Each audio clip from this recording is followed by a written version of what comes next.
7:41 a.m. Eastern Time this morning, Thursday, March 19, 2026. The Iranian government transmitted a formal diplomatic communique to 12 foreign ministries simultaneously: Beijing, Tokyo, Brussels, New Delhi, Seoul, Ankara, Riyadh, Moscow, Islamabad, Jakarta, Kuala Lumpur, and Pretoria. The message was brief, precisely worded, and designed to be leaked immediately. Iran announced it was reopening the Strait of Hormuz to commercial vessel passage effective in 48 hours for all nations that have not imposed unilateral military action against the Islamic Republic. The State Department received no such notification. The Pentagon received no such notification. The White House learned about the announcement the same way you are learning about it right now from the news. Iran just told 20% of the world's oil supply to start flowing again, and it told America to stay out. This is not a ceasefire. This is not a negotiated resolution. This is Iran executing the most precise geopolitical counterstrike of the 21st century, surgically reopening the world's most critical energy choke point for every major economy on the planet, while explicitly maintaining the blockade against American commercial interests.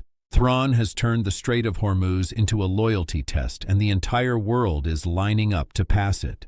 Every nation except the one that launched the strikes in the first place. What you are watching right now is the complete structural collapse of the Trump administration's Iran strategy.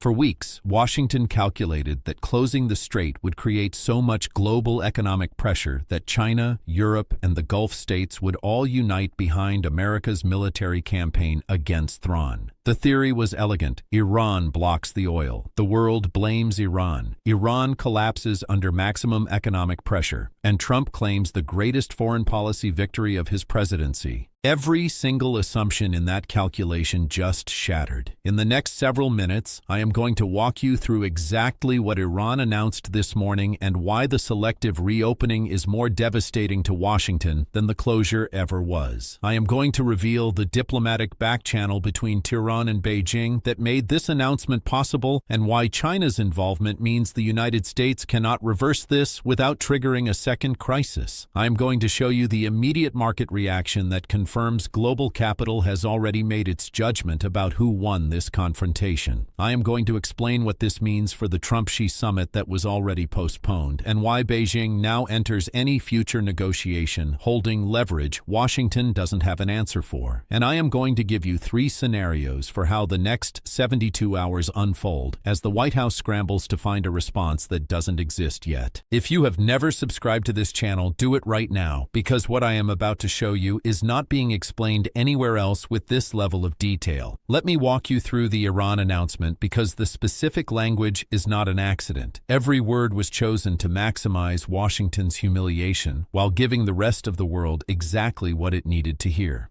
Tehran's communique did not describe a temporary lifting of the blockade. It described a permanent restoration of commercial passage rights for what it called non-aggressor nations. The definition of non-aggressor, according to the document, is any nation that has not conducted military strikes against Iranian sovereign territory or provided material military support for such strikes. That definition excludes the United States completely. It excludes Israel completely. It includes everyone else, every European nation, every Asian economy, every Gulf state that did not directly participate in the strikes, the entire developing world. The communique specifies 5 operational components. First, commercial tankers registered under the flag of any non-aggressor nation may transit the Strait of Hormuz beginning in 48 hours under normal maritime procedures. Iranian naval vessels will escort passage rather than obstruct it. Second, insurance underwriters in London, Hamburg, Tokyo, and Singapore, who suspended coverage for Hormuz transits when the blockade began, are formally notified that Iranian forces will guarantee physical safety of non-aggressor vessels, removing the primary barrier to reinstating coverage. Third, Iran commits to providing 72-hour advanced navigational safety certifications for any non-aggressor vessel operator that requests them, creating a bureaucratic infrastructure that legitimizes the selective access and makes it function function as a permanent toll system rather than a wartime measure. Fourth, China, India, Japan, South Korea, and the European Union are specifically named in the announcement as priority partners for restored oil flow. A deliberate signal that Iran is not just reopening the strait, but restructuring who benefits from its control. Fifth, any attempt by U.S. Navy forces to escort American-flagged or American interest vessels through the strait will be classified as a hostile military action and will receive a military response. Translation: America can watch the oil flow. It cannot access the oil flow. The strategic outcome is not a blockade anymore. It is a toll booth, and America is the one nation on Earth that doesn't have the token to enter. Subscribe right now and turn on notifications, because what I am about to show you next is the diplomatic architecture behind this announcement, and it explains why the Trump administration never saw it coming and has no prepared response.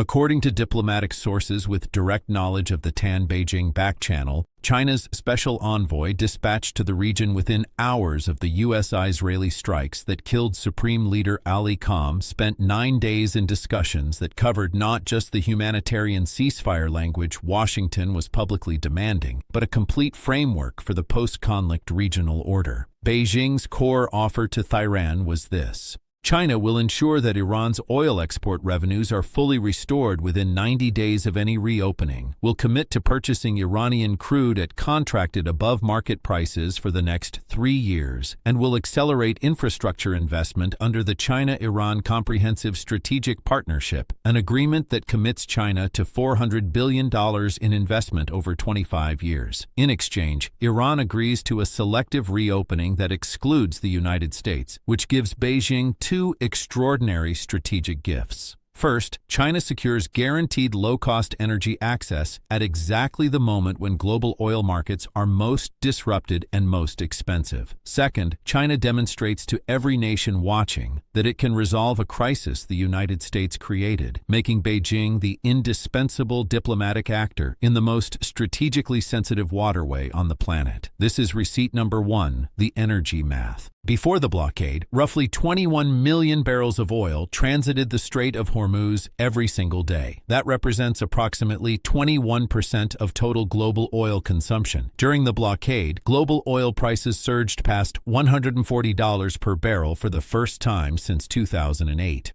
China, which imports approximately 11 million barrels per day and sources roughly half of that through the Hormuz corridor, was hemorrhaging an estimated 350 million per day in additional energy costs compared to pre-crisis prices. The selective reopening eliminates that cost overnight for Beijing.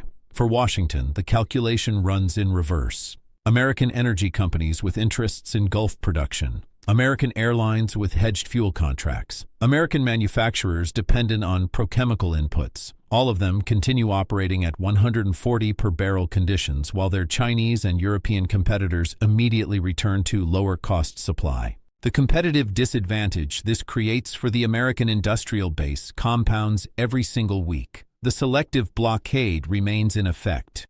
Receipt number 2, the insurance architecture. One of the least reported but most consequential elements of the Hormuz crisis has been the role of Lloyd's of London and the broader maritime insurance market. When the blockade began, Lloyd's suspended all war risk coverage for Hormuz transit. Without war risk coverage, commercial shipping companies could not legally operate vessels through the strait. Regardless of what any Navy said about physical safety, Iran's announcement directly addressed that problem for non-aggressor nations by providing formal navigational safety certifications, which Lloyd's had privately indicated would be sufficient to reinstate coverage for non-U.S. vessels.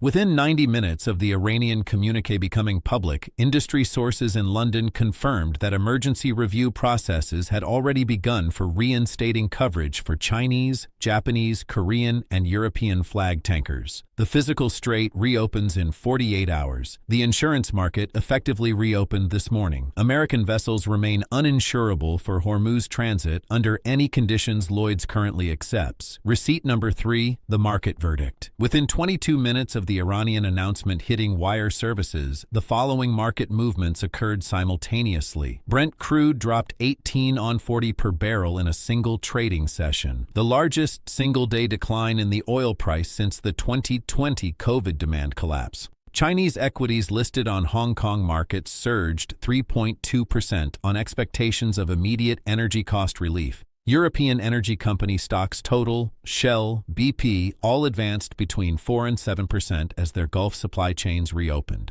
American energy companies with Hormuz-dependent production chains declined.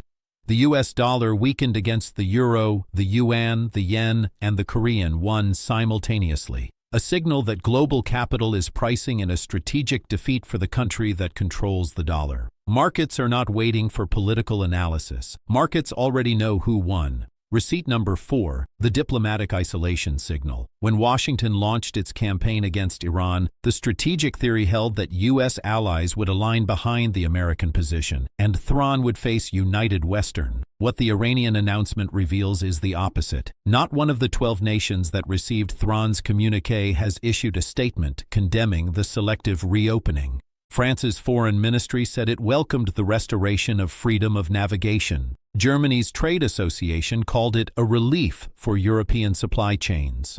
Japan's government said it was reviewing the announcement with cautious optimism. South Korea's energy ministry immediately convened an emergency review of reinstatement timelines. China's foreign ministry said Beijing has consistently advocated for a diplomatic resolution and that the announcement reflects the importance of dialogue. Not one allied government called the selective exclusion of the United States unfair, provocative, or destabilizing. That silence told Washington everything. Here is what happened inside the White House after the announcement broke. The National Security Council duty officer woke the National Security Advisor within minutes. The first question asked was whether the Iranian announcement was authentic. It was confirmed authentic via 3 independent intelligence channels.